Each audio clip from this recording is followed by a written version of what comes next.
aujourd'hui. L'humanité domine la planète.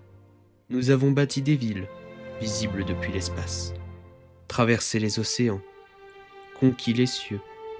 Nous avons même créé des machines capables d'apprendre, des technologies capables de transformer le monde, et des armes capables de mettre fin à toute vie sur Terre.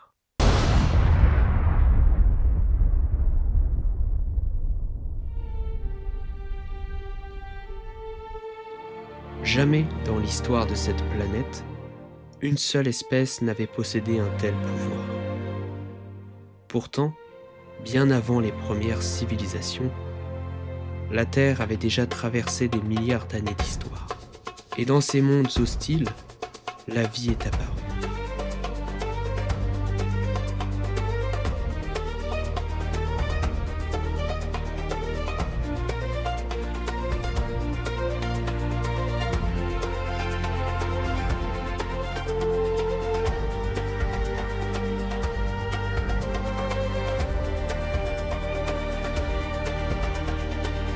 La vie, telle qu'on la connaît, aujourd'hui a beaucoup évolué. Elle était très différente de celle qui existait il y a des millions d'années avant notre ère.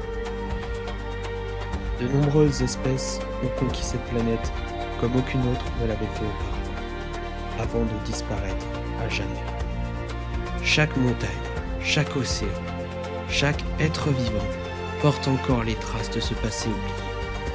Voici donc l'histoire de notre planète.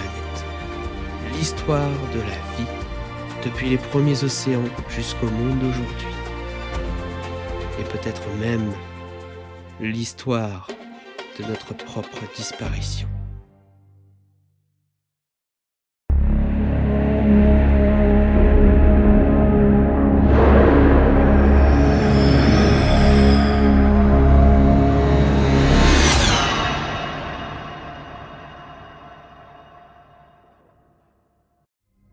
Il y a environ 4,6 milliards d'années, la Terre n'existait pas encore. À sa place, il y avait un immense nuage de poussière, de roches et de gaz dans l'espace. On appelait ça alors une nébuleuse solaire. Mais pour faire simple, imaginez une sorte de gros nuage gigantesque dans l'espace, flottant avec plein de débris à l'intérieur et sans forme précise. Et petit à petit, cet énorme nuage a commencé à se former. Et comme dans l'espace, rien n'est vraiment immobile, les poussières ont commencé à se déplacer et à se former.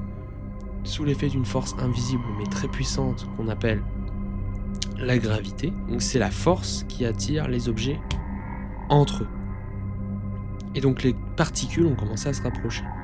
C'est comme si dans l'espace, des milliards de cailloux, de roches se collaient entre eux, en fait, dans l'espace, pendant des millions d'années. Et l'un d'eux allait devenir notre planète. Et cette jeune Terre n'avait rien de ressemblance avec la Terre qu'on connaît actuellement. Elle n'était pas bleue, elle n'était pas verte, et surtout, elle n'était pas stable. C'était une boule de feu, littéralement une boule de feu, de magma, complètement inhabitable. Et à cette époque, l'espace autour de la planète Terre était très instable. Et de nombreux gros morceaux de roche traversaient dans l'espace et rentraient en collision avec la Terre. Et on appelle ça alors le bombardement météoritique. Alors imaginez une planète qui se fait sans arrêt bombarder par des météorites géantes. Et donc chaque impact était tellement énorme que ça faisait fondre la surface. Et donc la Terre, elle se déformait, elle grandissait, elle rétrécissait, elle se déformait en fait complètement, et jusqu'à trouver une forme adéquate. Parmi tous ces impacts, il y a eu un qui a été très très très puissant, parce qu'on pense qu'il y a un objet qui est entré en collision avec la Terre, mais cette météorite faisait la taille de Mars, approximativement, ce qui est quand même énorme. Et le choc a tellement été violent qu'il a arraché une énorme quantité de matière dans l'espace. Et donc en fait, ces morceaux ont commencé à tourner autour de la Terre, ces morceaux qui ont été arrachés, et donc ont commencé à se former petit à petit, et ce qui donne aujourd'hui la Lune. C'est pour ça que la Lune est née après la Terre, et qu'elle est liée à elle depuis toujours, puisque c'est un morceau d'elle en fait, tout simplement. Et pendant des millions d'années, la Terre a commencé à changer. Elle était encore très chaude, mais elle a commencé petit à petit à perdre beaucoup de chaleur. Et quand une planète commence à se refroidir, il y a quelque chose qui apparaît, c'est que la planète commence à se solidifier. Enfin, la surface commence à se solidifier.